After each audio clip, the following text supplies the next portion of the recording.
Everyone, welcome back to my channel. আজ যেহেতু Sunday, so আজকে একটা রেসিপি বানাবো, তোমার সাথে শেয়ার করব তোমাদের সাথে। সো রেসিপিটা কি হবে চলো আমরা দেখে নিই। দেখো, মটন নিয়ে এসেছি বাজার থেকে। সো মটনগুলি দেখো, অনেক সুন্দর মটনগুলি, পিসগুলি অনেক সুন্দর। তো আজকে এটা রেসিপি হবে। আজকে একটা মাটনের নতুন রেসিপি বানাবো, সেটার নাম হলো আচারি মাটন। ঠিক আছে, আচারি মাটন যেহেতু, তো চলো দেখি কিভাবে বানাই, তোমরাও দেখো। আর যদি ভালো লাগে ভিডিওটা, প্লিজ একটু শেয়ার করে দেবে, লাইক করে দেবে অ্যান্ড কমেন্ট করে দেবে, আর আমার চ্যানেলটা একটু সাবস্ক্রাইব করে দেবে। Thank you. দেখো, মাটনটা আমি ধুয়ে একদম পরিষ্কার করে বেছে টেছে সব কিছু রেডি করে রেখেছি। এখন আমি এটা একটু বয়েল করবো কুকারে, 3-4টা সিটি দেবো এটাকে। চলো রেডি করি। গোটা গরম মশলা আমি দিয়ে দেবো, এটাকে একটু এটা দিয়ে বয়েল করে নেব। তারপর বসিয়ে দিলাম কিছুক্ষণের জন্য। এটা সিটি পড়বে, 5-6টা সিটি পড়বে, সিদ্ধ হবে। তারপর এটা নামিয়ে দেবো, এটাকে বন্ধ করে সিটি দিয়ে দেবো, 5-6টা সিটি দেবো।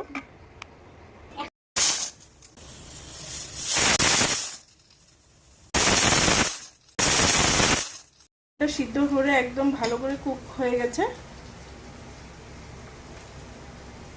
এটা হলো মাটনের স্টকটা, যে মাটনটাকে বয়েল করে এই স্টকটা আমি রেখেছি। এটা হলো ঝোলেই দেবো আমি মাটনটা, অনেক টেস্টি হবে।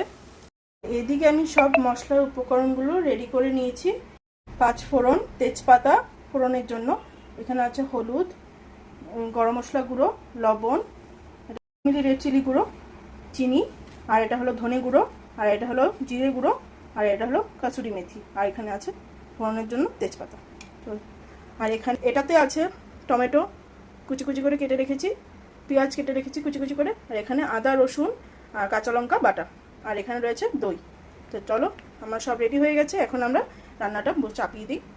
এদিকে আমি কড়াই বসিয়ে দিয়েছি, কড়াইটা গরম হয়ে গেলে এখন সরষের তেল দিয়ে দেবো। এখানে আমি সরষের তেল ঢেলে নিয়েছি, তেলটা এদিকে গরম হয়ে গেছে। আলুটা ভেজে নেব।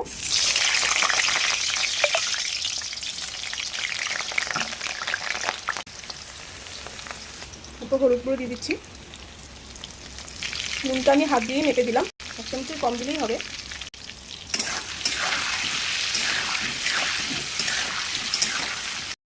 লাল লাল করে আলুগুলো ভাজা হয়ে গেছে।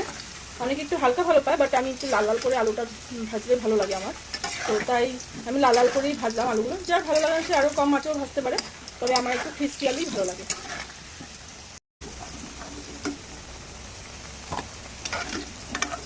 আমি এখন তেজপাতাটা দিয়ে দিলাম, 5 ফোড়নটা দিয়ে দিলাম, দিয়ে দেবো পেঁয়াজ কুচি। এই তেলটাতেই আমরা পেঁয়াজটা লাল লাল করে অল্প ভেজে নেব।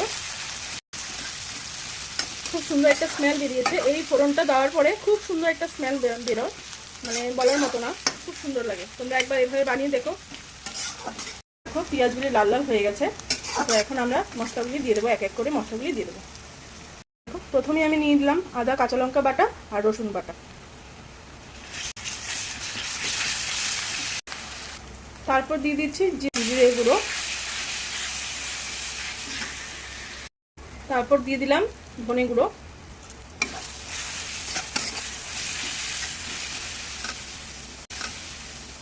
তারপর দিচ্ছি কাশ্মীরি রেড চিলি গুঁড়ো, তারপর দিয়ে দিব হলুদ গুঁড়ো, তারপর দিয়ে দিচ্ছি নুন, তারপর দিচ্ছি চিনি। এটাকে ভালো করে নেড়ে দিচ্ছি। আমি জল দেব না, আমি এখানে মাংসের যে স্টকটা অল্প করে দিয়ে দেবো।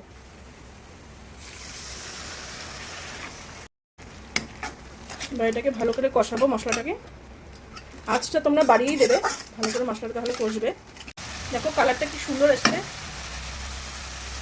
মশলাটা কষানো হয়ে গেছে, এবার আমি দিয়ে দেবো এই টক দইটা ফেটে রেখেছিলাম, এটা দিয়ে দিচ্ছি।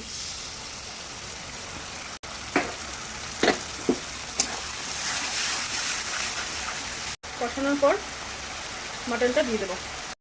দেখো মশলাটা কষে গেছে, তেল ছেড়ে এসছে, তাহলে বুঝবে যে তোমরা মশলাটা রেডি হয়ে গেছে এখন মাটনটাকে দেওয়ার জন্য। মাটনটা চলে যাচ্ছে গ্রেভিতে।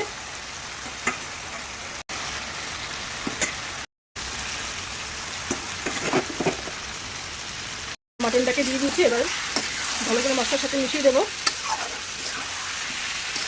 দেখো মশলার সাথে ভালো করে মিশিয়ে দেবে।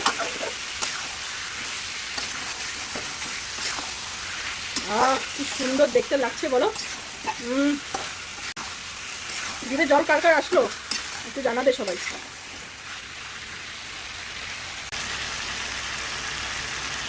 এবার আলুটাও দিয়ে দিচ্ছি।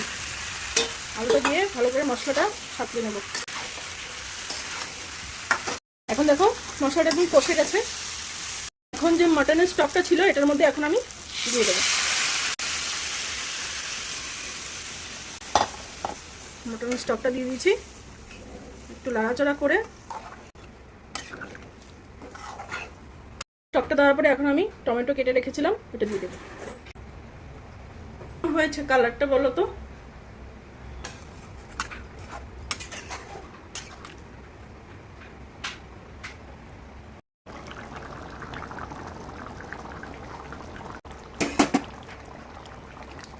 মশলাটা আর হলো কাসুরি মেথিটা আমি দিয়ে দিচ্ছি।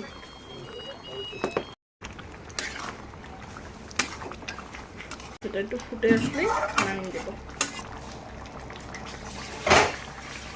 মাটন রেডি হয়ে গেছে।